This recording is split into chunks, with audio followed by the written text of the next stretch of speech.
Hello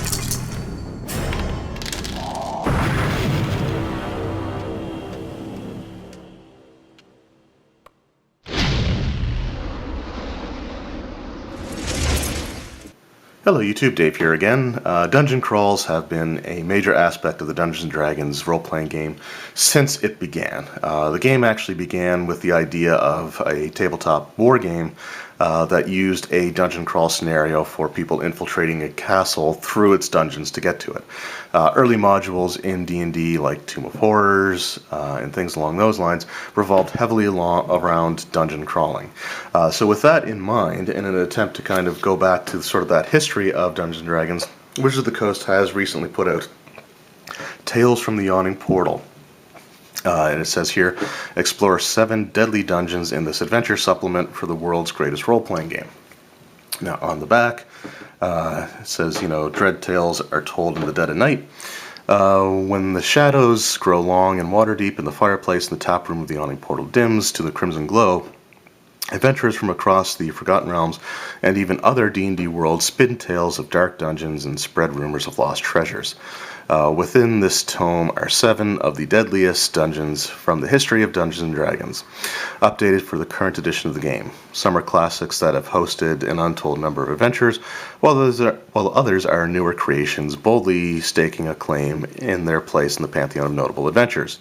The seeds of these stories rest in your hands. D&D's deadliest dungeons are now part of your arsenal of adventures. Enjoy and remember to keep a few spare character sheets handy. So this includes reprints of 7 different adventures from D&D's past, including Against the Giants, Dead and Thay, The Forge of Fury, Hidden Shrine of Tamoshan, The Sunless Citadel, Tomb of Horrors, and White Plume Mountain. So these range from 1st edition AD&D to Dead and Thay, which was actually part of the 5th edition open playtest. So what exactly is inside Tales of the Yawning Portal? So when I say that it's reprints of the adventures, that's really what they are. They basically take the original adventures and reproduce them almost verbatim in this particular book. Now it does have updated artwork and updated maps, and it is in full color for a lot of these modules were simply printed in black and white. So it's a much nice polish, coat of polish that's on these adventures, but really at the heart of it, they are basically the exact same adventures, written almost the exact same way as they were originally. Some of the artwork would also be considered throwbacks to the originals as well. So in the Sunless Citadel, there was an artwork that showed this particular bugbear with a couple of rats, although it was slightly different pose, so it's sort of an update on that. The adventures in this book are presented in an order from the lowest level dungeon to the highest level. And the level progression does line up relatively well, so if you wanted to, as a DM, simply run this as a series of adventures one after the other as part of a campaign, like you want to have a dungeon crawling campaign, then you can certainly do that.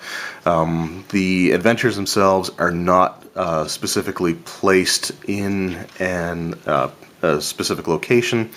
So they're not, something that this is where they are now as far as being written in the write-up of the adventure. Each adventure does have a sidebar, however, saying placing the adventure. So this is, for example, White Plume Mountain. White Plume Mountain was very specifically in the world of Greyhawk. So it says here, White Plume Mountain is located in the Greyhawk campaign setting in the northeastern part of the Shieldlands near the Bandit Kingdoms and the Great Rift.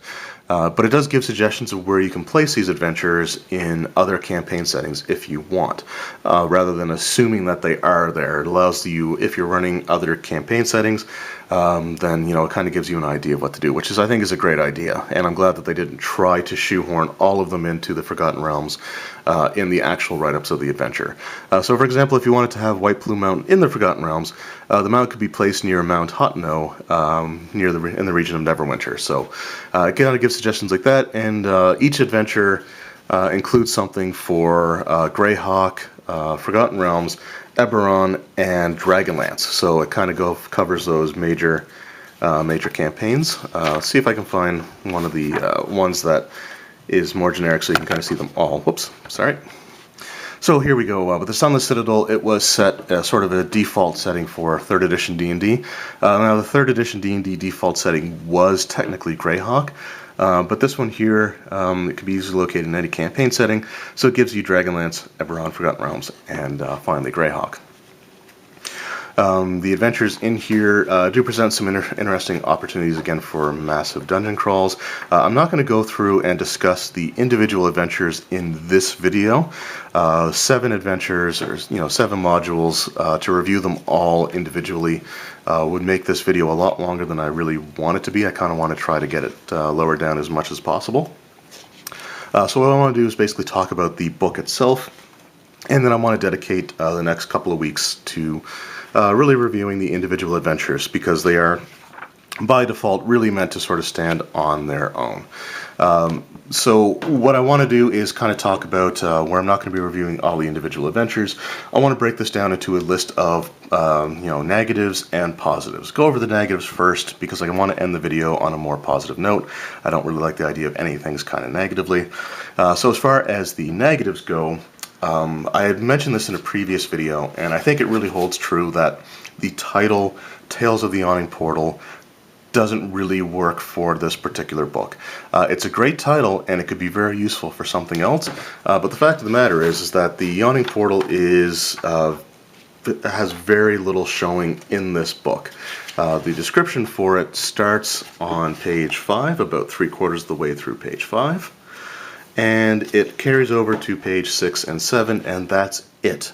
There's very little about the Yawning Portal that really makes it necessary for this book, and it just doesn't really make sense for this type of printing, because it just, most of these adventures, with the exception of one, by default are really all set in Greyhawk, or at least generically placed. So, it does mention here, something that I completely had forgotten about, is the Green Dragon Inn in Greyhawk. And Tales from the Green Dragon Inn, I think, would have made a lot more sense, just because, most of these adventures really take place in that setting. And it's a missed opportunity to kind of have some material established in the 5th edition world for Greyhawk instead of Forgotten Realms. The fact of the matter is, Dead and Thay is the only Forgotten Realms campaign or adventure in this booklet, and it doesn't really need to be there. I think there are other iconic dungeons that they could have pulled from the Greyhawk setting that they could have included in this book instead of Dead of Thay. And if they wanted to have a Tales from the Yawning Portal be a collection of adventures specific to Forgotten Realms, from Forgotten Realms history, then definitely include that. But this could have been Tales from the Green Dragon Inn, and could have really been centered around the world of Greyhawk, in my opinion, and I think it would have made a lot more sense for it to do that. Other negatives, for anyone that would be interested in running them as a campaign, there's not really a lot in here that ties everything together. The way it's kind of introduced is there are a series of standalone dungeon crawls, and they try to use the Yawning Portal as sort of a framing device where the player characters can learn about them. But again, even that's kind of done poorly. The book missed a big opportunity to have Durnan, the proprietor of the Yawning Portal, could have really become the player's patron. He could have been someone that would, give player characters kind of the rumors of these dungeons, and, say, because, he likes them, because he's kind of taken a shine to them, have the ability to kind of point them in those directions. However, they ended up presenting him kind of as an unlikable jerk. His flaw is that he's heartless. His personality trait is that he isolates himself, and he just really doesn't have any desire to connect with anyone, which is really kind of, in my opinion, a really big missed opportunity. The book actually defaults to having just a mysterious stranger offer a quest, which is really painfully cliche, and again, a big missed opportunity. So if you wanted to run this as a campaign, you can certainly do that because the levels do line up, but the fact of the matter is that there's nothing that really connects them all other than the fact that they're dungeon crawls that the player characters can go on. Another one of the things that I'm not necessarily a big fan of is the fact that most of these are rewritten pretty much verbatim as far as their original source material. over to 5th edition, especially with the 3rd edition adventures, the Sunless Citadel and Forge of Fury, which were presented in the same format that's been used ever since. The flavor text is pretty much the exact same. The only things that have really changed are the rule-specific information like difficulty classes, and in some cases monster stats, because in 3rd edition some of the NPCs may have simply had character levels. That's not really a thing that happens as similarly in 5th edition as it did in 3rd. They may have similar abilities, but they don't have, like, it's not a goblin with 5 levels of fighter, for example. It's a goblin with this many hit dice, which is usually more than 5th level, and abilities that are comparable. So those things have kind of changed. Another one of the sort of negative things that I find about this, and it's more of a nitpick really than anything else, but when you get to the adventure, Tomb of Horrors, the green devil face that is synonymous and iconic with the Tomb of Horrors doesn't show up in any of the artwork except for the compass on the map. So the introductory artwork doesn't show it. It's shown there on the map, and it doesn't show up anywhere else in the entirety of the adventure. Now, it does have some lovely artwork, and I'm not going to say that it doesn't, but it's missing a huge opportunity to show the most iconic image from one of the most notorious or infamous adventures in all of Dungeons & Dragons. So in my opinion, that was a really sort of big missed opportunity, especially if you look at something like Dungeons & Dread, which had a reprint of the actual Advanced Dungeons & Dragons version of the adventure, and on the cover it had the green face, but it also recreated the art and had all the artworks that you could see as the illustration booklet, and it was all there. So, for example, there it is there. So, to me, that's just sort of a missed opportunity. When it comes to adventures that have locations outside of the dungeon that the player characters can spend some time in, it doesn't map them out, even if they were mapped in the original adventures. It gives some brief descriptions, and that's kind of where some paraphrasing and some original writing takes place, as it kind of condenses some of those descriptions down. But, for example, in the Sunless Citadel, there's the town of Oakhurst that would have been kind of nice to have had even a little bit of a map for. In the original adventure, it did have sort of a rough map that's kind of in the form of what you would see from the main trade road on your way in, but it had the main buildings sort of highlighted. This one, it just kind of has very, very brief descriptions of what the town is. So it doesn't really try to flesh out any of the world. I mean, when the back of the book says that the seeds of the story for these adventures, the seeds of these stories rest in your hands, it really means that because it doesn't really make an effort to create a story for you.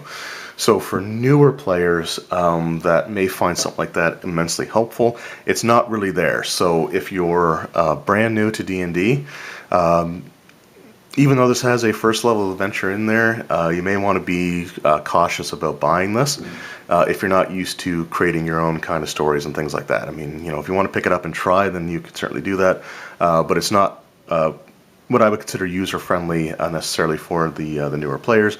And players who, again, are new and used to having the pre-written campaigns, where the story is cohesive from beginning to end, may be a little bit shocked to find out that there's little to no story in this whatsoever, aside from little bits of story in the individual adventures that, again, don't necessarily link up.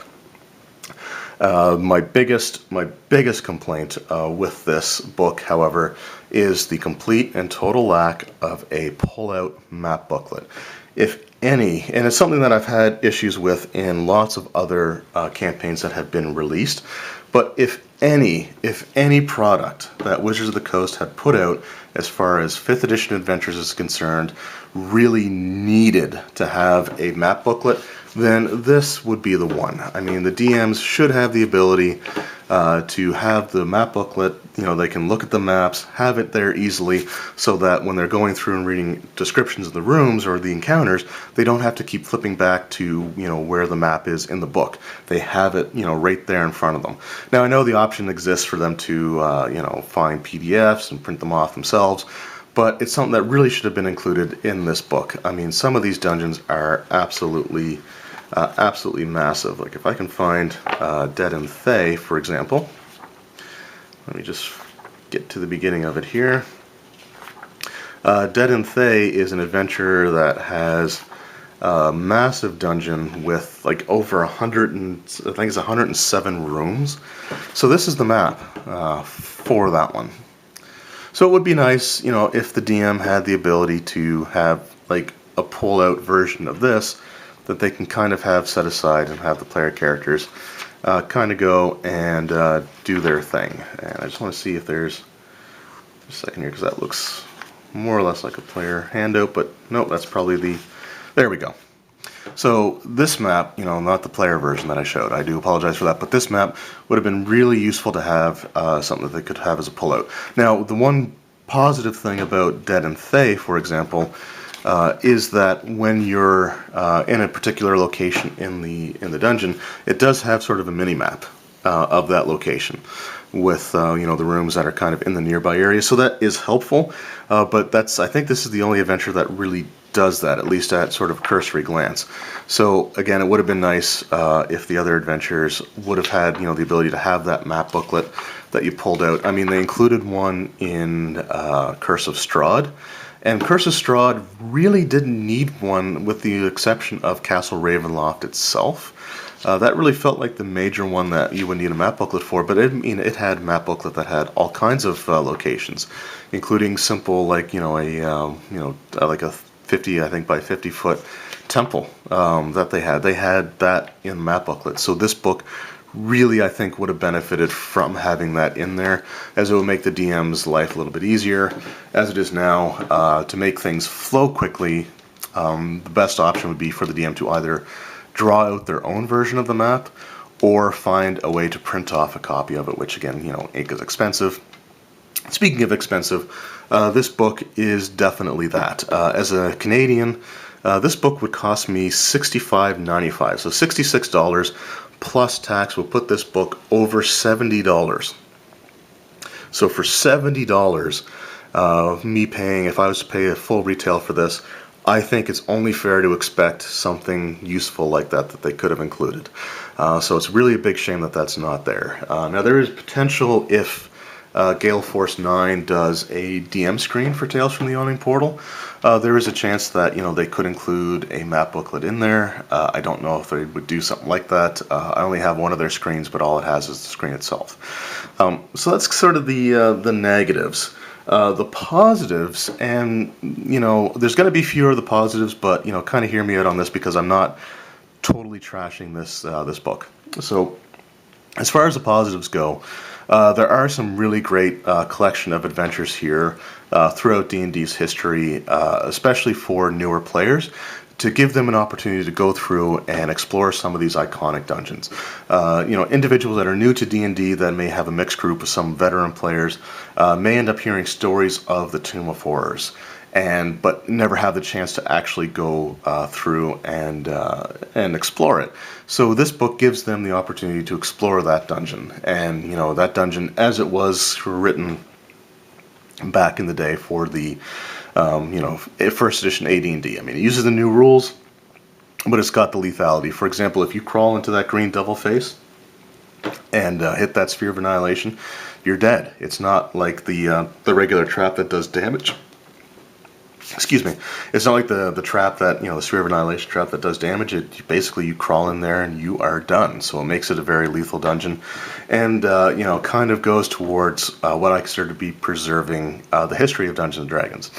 As much as I said I would have liked to have had the ability to have all these adventures tied together in some sort of cohesive narrative, that's, you know, from the mindset of others may really enjoy that, or there are people that may find that to be immensely useful. From my perspective, I do like the idea of having a series of adventures that can stand on their own. So for example, you know, if a DM's running a campaign and kind of hit just a bit of a wall when it comes to a certain point of the campaign. Don't really know what they want to do. They have an idea for a higher level thing that they want to do, but there's kind of a gap in between.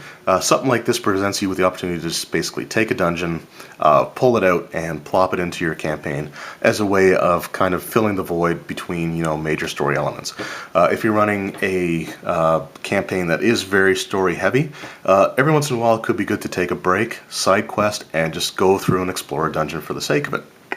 So I think that that's really cool.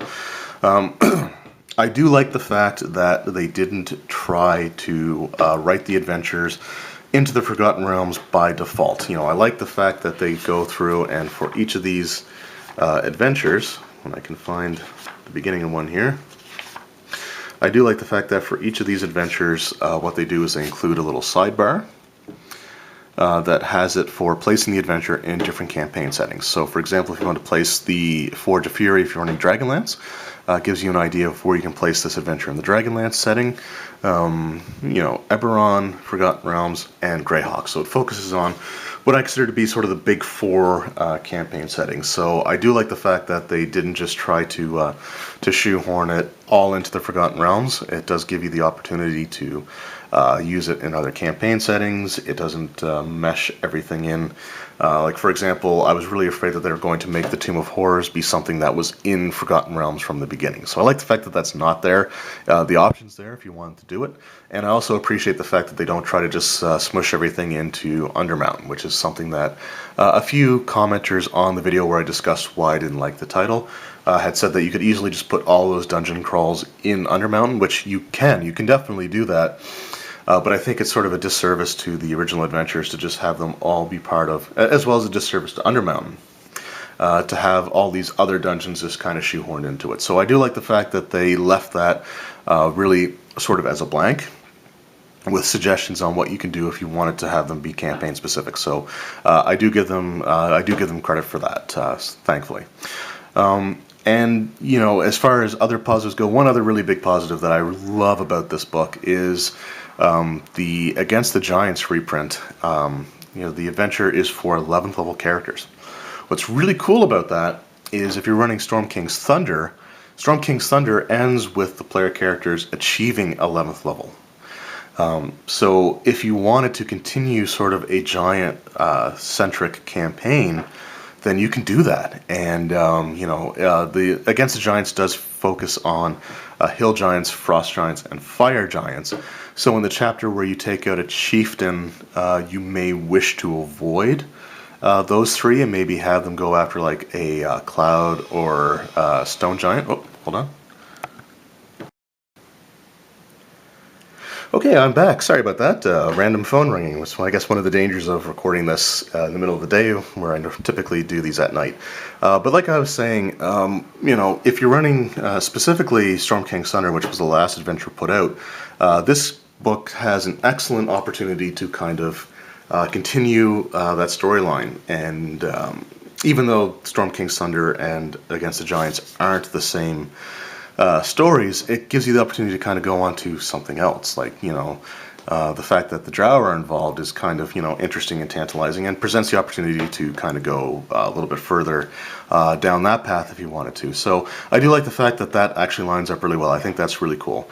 Overall, again, what I like to do is review each of the individual adventures at a later date, because again, this video is already going on a little bit longer than I was hoping to have it. So as far as the strong points go, it is a great collection of adventures. A negative sort of caveat to that is they are pretty much straight reprints. So it's almost word for word from what the originals were. So as far as updating for 5th edition, even if they would have taken the time to come up with different descriptions or things along those lines, would have been nice to have had that, because really all they're doing is just statting out the monsters and traps basically for 5th edition, and everything else is more or less the exact same. Again, it's a bit of a shame that for adventures that do have above ground or non-dungeon locations that the player characters can interact with, it's a bit of a shame that they don't include the maps for that. It's a bit of a shame that they don't include maps for the dungeons itself that you could have as something you could set aside and reference while flipping through the pages pages of the book for the description. But I do think that this is kind of a step in the right direction. I don't want to see a ton of these kind of reprints. But I like the idea of having a collection of adventures that you can use as standalone instead of having like this big narrative thread running through them all. I do like the idea of having a book that I can just pull off the shelf and pluck a single adventure out of. So I think something like that going forward would be really, really cool. And instead of having these big multi-level campaigns going from like 1st to 10th, 1st to 15th, having more something along these lines where you can just kind of pluck an adventure out if you want to run something quick, or if you're running a campaign and there's sort of a gap and you don't know what to do, then having something like this is a great resource. I do like the fact that, you know, some of these adventures are classic D&D adventures that newer players have never had a chance to play through. So giving people who are new and just discovering Dungeons & Dragons for 5th edition the chance to go through and explore, you know, something like, you know, the Tomb of Horrors, I think is a really cool thing. And I like the fact that, you know, as somebody who wants to preserve the history of Dungeons & Dragons and wants new people to have the ability to kind of experience iconic moments from editions past, this is a really cool product. I don't want them to overdo it, and again, I think Tales from the Green Dragon Inn would have been a little bit more appropriate, you know, have them all the adventures kind of be Greyhawk specific, and then do a Tales from the Yawning Portal, have them all Forgotten Realms specific. And then, you know, any other iconic inns or well-known, well-established inns or taverns could make great options for compilations for adventures from Dragonlance and Eberron and maybe even Dark Sun if they decide to go that far. Overall, I think that this is a good product. I was happy to pick it up. I'm looking forward to reading all of the adventures in depth and doing individual reviews. I had started a series. Whoops. Getting clumsy here. I had started a series of reviews for like classic modules, classic adventures, and this just gave me 7 videos worth of reviews for that series. So that is really cool. The price, again, you know, the price I'm always going to find to be a little bit too high. I mean, $66 for a Canadian, individual is a lot of money, and for $66 Canadian, I don't quite think that it's worth that much. I ordered mine online and managed to get it for $41 taxes in, and for that price, this is an absolutely great find. Overall, I recommend the book. Overall, I think that, you know, fans of Dungeons & Dragons should pick this up. You know, Dungeon Masters, you know, even if you're new, should pick this up. Even if you don't run the adventures, even if you don't use the dungeons, it's a great way to kind of get in touch with the history of Dungeons & Dragons. A great way to familiarize yourself with some things like the Tomb of Horrors, which is, like, again, one of the most infamous dungeons in all of D&D's, you know, 40-plus year history. So I'm happy with this. I'm glad that I picked it up. Even if, you know, the actual Yawning Portal itself is tragically underused, I think this is a good book. I recommend it for anyone who, you know, likes dungeons. If you're the kind of DM who really doesn't like dungeon crawls, then, you know, stay away from this, because this is exactly what this book is. 7 dungeon crawls, one of which has a dungeon with over 100 rooms, which is a lot of rooms. Anyway, I hope this provided some insights into what this book is about. And again, as far as individual adventure reviews goes, I'm going to dedicate the next couple of weeks to going through and reviewing all 7 of the individual adventures. So again, thank you very much for your time. I hope you enjoyed the video. If you have this book, you know, let me know in the comments what you think of it. If you enjoy it, if you're kind of disappointed by the fact that it is kind of straight reprints, I always enjoy, you know, discussion when it comes to things like this. So again, thank you very much for watching, everyone, and we'll see you next time.